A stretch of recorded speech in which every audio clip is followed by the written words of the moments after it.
Bismillahirrahmanirrahim. Assalamualaikum warahmatullahi wabarakatuh. Izin memperkenalkan nama kelompok 1. Yang pertama ada Gita Chandra, yang kedua ada Gun Gunawan, saya sendiri, yang ketiga ada Siti Nur Amalia, dan yang keempat ada Walda Andini. Kami dari kelompok 1 ingin mempresentasikan hasil diskusi kami dengan materi filosofi, paradigma, dan sejarah auditing. Dosen pengampu Ibu Soliah Wulandari, SE MSc, dengan mata kuliah auditing perbankan syariah. Langsung saja mengenai poin pertama akan disampaikan oleh saudari Gita Chandra. Kepadanya kami persilakan. Baik, untuk materi yang pertama yaitu mengenai filosofi auditing. Sebelumnya kita harus tahu dulu nih, filosofi itu apa sih? Secara etimologis, filosofi terdiri dari dua kata, yaitu philein yang artinya mencintai dan sophia yang artinya kebijaksanaan. Filosofi menurut Webster Dictionary adalah bidang ilmu yang mencari pemahaman umum terhadap nilai dan realitas melalui kegiatan pemikiran, bukan melalui pengamatan lapangan. Sedangkan menurut Ma'ruf dan Syaraf, filosofi diartikan sebagai kumpulan prinsip yang mendasari suatu cabang pengetahuan dan suatu sistem untuk memandu permasalahan praktis. Dengan demikian, filosofi auditing merupakan kegiatan olah pikir yang membahas ilmu auditing, baik dari aspek realitasnya maupun nilainya. Filosofi audit sebelum menjadi standar audit merupakan rangkaian kegiatan yang dimulai dari percobaan-percobaan atau eksperimen yang kemudian didiskusikan atau diutarakan secara persis, kemudian dicari solusinya, dan hasil dari itu akan saling memberikan argumentasi dengan alasan yang jelas, sehingga pada akhirnya akan menghasilkan standar audit. Ketika seorang auditor ini paham betul mengenai filosofi audit, bagaimana audit ini terbentuk, maka dalam kegiatannya ia akan mengetahui hal-hal apa saja yang harus ia lakukan secara detail, jelas, dan filosofis. Selanjutnya yaitu auditing dalam pandangan Islam. Makna dan hakikat auditing dalam pandangan Islam berdasarkan Quran Surat Asy-Syura ayat 181-184 yang artinya, sempurnakanlah takaran dan janganlah kamu merugikan orang lain, dan timbanglah dengan timbangan yang benar, dan janganlah kamu merugikan manusia dengan mengurangi hak-haknya, dan janganlah membuat kerusakan di bumi, dan bertakwalah kepada Allah yang telah menciptakan kamu dan umat yang terdahulu. Kebenaran dan keadilan dalam mengukur juga menyangkut pengukuran kekayaan, utang, modal, pendapatan, biaya, dan laba perusahaan, sehingga seorang akuntan wajib mengukur kekayaan secara benar dan adil. Dalam Islam, fungsi auditing ini disebut tabayun, sebagaimana dijelaskan dalam Quran Surat Al-Hujurat ayat 6, yang artinya, wahai orang-orang yang beriman, jika seseorang yang fasik datang kepadamu membawa suatu berita, maka telitilah kebenarannya agar kamu tidak mencelakakan suatu kaum karena kebodohan yang akhirnya kamu menyesali perbuatanmu itu. Maksudnya apa? Jadi ayat ini menunjukkan bahwa pentingnya pemeriksaan secara teliti atas sebuah informasi, karena bisa menjadi penyebab terjadinya musibah atau masalah. Nah, dalam konteks audit syariah sendiri, pemeriksaan laporan keuangan dan informasi keuangan lainnya juga sangat penting, karena keduanya dapat menjadi sumber krisis ekonomi jika tidak dikelola secara maksimal. Cukup sekian pembahasan dari saya, selanjutnya akan dibahas oleh saudara Gugun. Kepadanya dipersilahkan. Baik, poin selanjutnya akan saya sampaikan mengenai karakteristik pendekatan filosofis auditing. Pendekatan filosofis dapat dibedakan menjadi 4 bagian. Adapun yang pertama, comprehension atau pemahaman, yaitu menunjukkan pemahaman keseluruhan, bukan hanya bagian-bagian tertentu saja. Adapun yang kedua, Ada perspektif, yaitu pandangan pendekatan filosofi yang mengeksplorasi kebenaran sampai ke akar-akarnya. Yang ketiga ada insight atau wawasan, yaitu memberikan asumsi-asumsi yang rasional. Dan yang terakhir, yang keempat, vision atau visi. Dalam pendekatan filosofi ini, auditing harus mempunyai visi ke depan yang lebih jelas. Adapun selanjutnya yaitu pendekatan perumusan accounting dan auditing.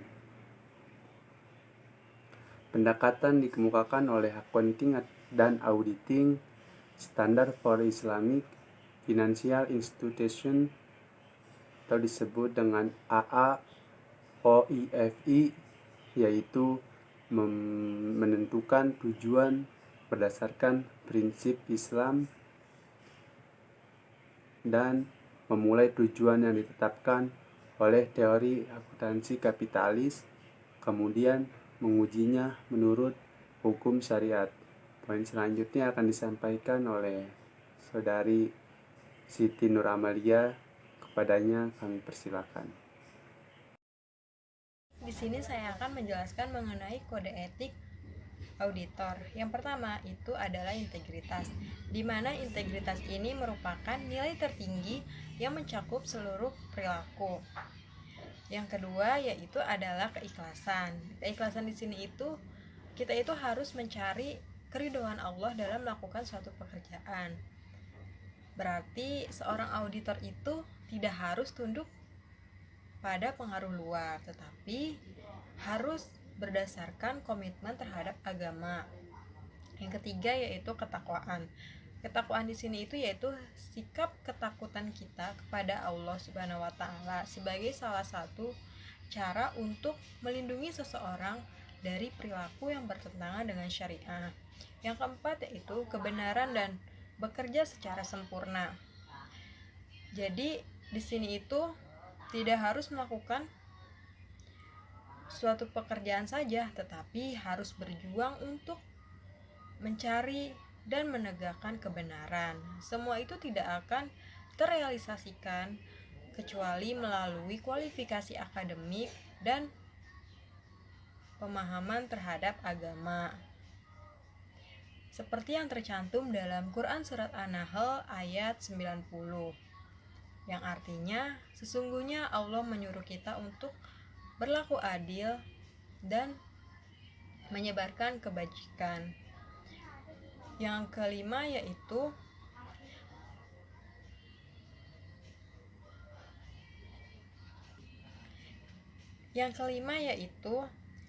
takut kepada Allah. Jadi, segala sesuatu yang kita lakukan itu pasti akan terlihat oleh Allah, baik secara sembunyi-sembunyi maupun secara terang-terangan, seperti yang tercantum dalam Quran Surat An-Nisa ayat 1 yang artinya Allah selalu menjaga dan mengawasimu. Yang terakhir yaitu manusia harus bertanggung jawab di hadapan Allah Subhanahu wa taala, seperti yang tercantum dalam Quran Surat Al-Zalzalah ayat 7-8 yang artinya barang siapa yang mengerjakan kebajikan seberat zarah, maka dia akan mendapatkan balasannya.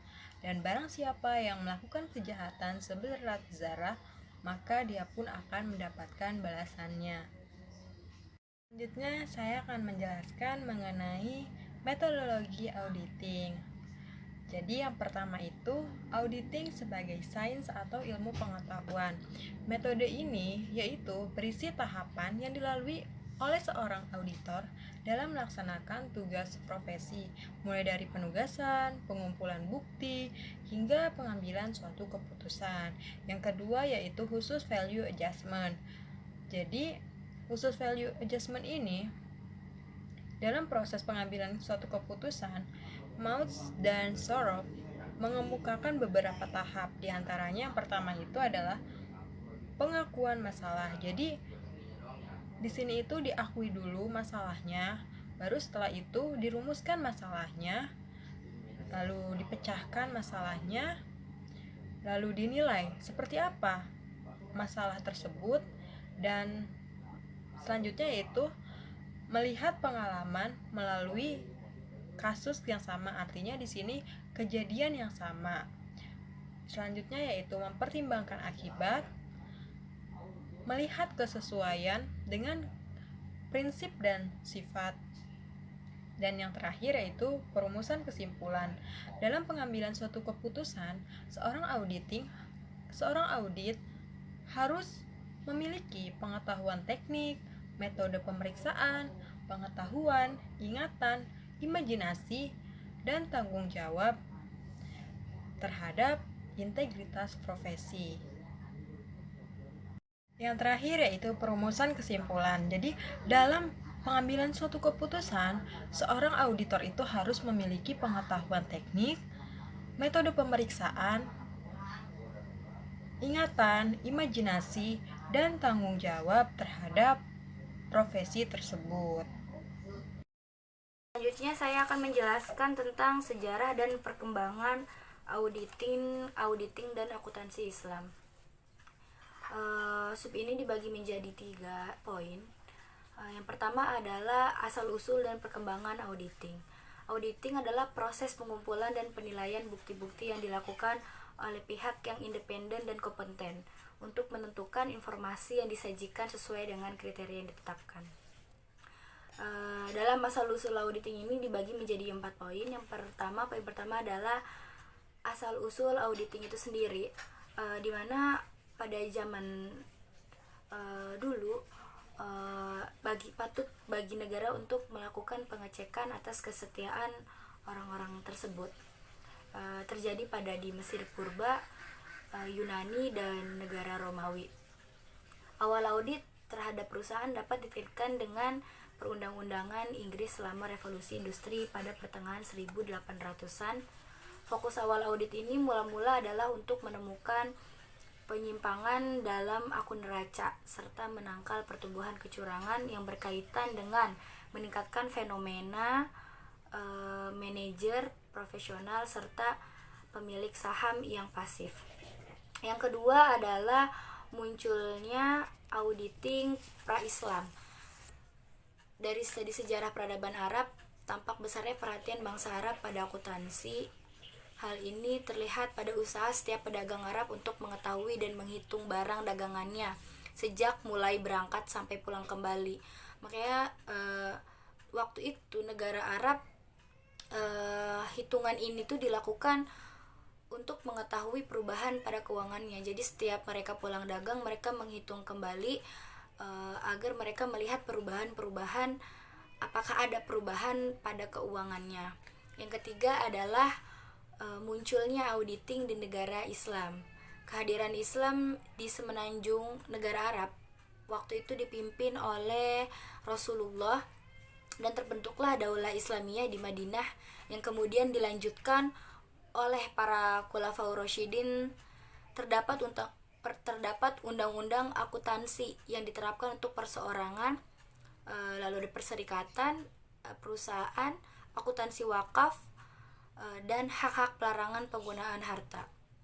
Lalu poin keempat adalah auditing dan syariah di Indonesia. Sebetulnya auditing di Indonesia ini merujuk kepada ekonominya, maka dari itu mengapa hanya ekonomi yang menjadi nilai sorotan di Indonesia ini. Hal ini terlihat ketika muncul istilah auditing seperti performance audit, social and environmental audit, dan yang sedang berkembang-kembangnya di Indonesia ialah audit syariah. Ada 4 faktor utama yang menjadi kendala besar penerapan audit yang berdasarkan hukum syariah. Yang pertama adalah kerangka kerja, yang kedua adalah ruang lingkup, lalu ada kualifikasi dan isu terkait independensi. Yang kedua adalah perkembangan akuntansi di negara Islam. Di negara Islam, para akuntan terbagi dalam 7 fungsi. 6 fungsi berkaitan dengan pekerjaan akuntansi dan 1 fungsi khusus untuk mengoreksi pembukuan. Fungsi pengoreksian pembukuan memiliki kepentingan khusus. Hal ini serupa dengan murojaatul hisabat, biasa disebut dengan pengoreksian pembukuan atau auditing. Ada lagi sebagai tadqiqul hisabat atau pengakurasian pembukuan. Yang ketiga, ariqobatul khorijiyah, yaitu sebagai atau biasa dikenal dengan pengawasan ekstern. Negara Islam juga mengenal buku yang dikenal adalah Auroj. Auroj ini adalah dari bahasa Parsi, kemudian digunakan dalam bahasa Arab. Auroj digunakan untuk mencatat jumlah pajak atas hasil tanah pertanian, yaitu setiap halaman dikhususkan untuk setiap orang yang dibebani untuk membayar pajak. Di dalamnya dicatat jumlah pajak yang harus dibayar, juga jumlah yang telah dibayar dari pokok jumlah yang harus dilunasi. Penentuan jumlah pajak yang harus dilunasi didasarkan pada Qonul Kharaj, yaitu undang-undang perpajakan. Yang ketiga ada Accounting Auditing Standard for Islamic Financial Institution atau biasa disingkat dengan AAOIV. Organisasi yang awalnya bernama Financial Accounting Organization for Islamic Bank and Financial Institution didirikan pada tanggal 1 Safar 1410 Hijriah atau 26 Februari 1990 di Algeria. Prinsip umum audit AAOIV ini yaitu yang pertama adalah auditor lembaga keuangan Islam harus memenuhi kode etik profesi akuntan yang didirikan oleh AAOIV dan The International Federation of Accountant yang tidak bertentangan dengan aturan dan prinsip Islam. Yang kedua adalah auditor harus melakukan auditnya menurut standar yang dikeluarkan oleh Auditing Standard for Islamic Financial Institution atau biasa disebut dengan ASIFIS. Yang terakhir, prinsip yang terakhir adalah auditor harus merencanakan dan melaksanakan audit dengan kemampuan profesional, hati-hati dan menyadari segala keadaan yang mungkin ada yang menyebabkan laporan keuangan salah saji. Mungkin itu saja yang dapat kami sampaikan dari kelompok 1. Mudah-mudahan apa yang telah disampaikan, apa yang telah dipresentasikan oleh teman-teman kelompok 1 dapat dipahami dan dapat dimengerti. Adapun mengenai hal-hal yang mengganjal ataupun ingin dipertanyakan, silakan didiskusikan di forum. Mungkin itu saja yang dapat kami sampaikan. Kurang dan lebihnya mohon maaf. Wallahul muwaffiq ila aqwamit thoriq. Wassalamualaikum warahmatullahi wabarakatuh.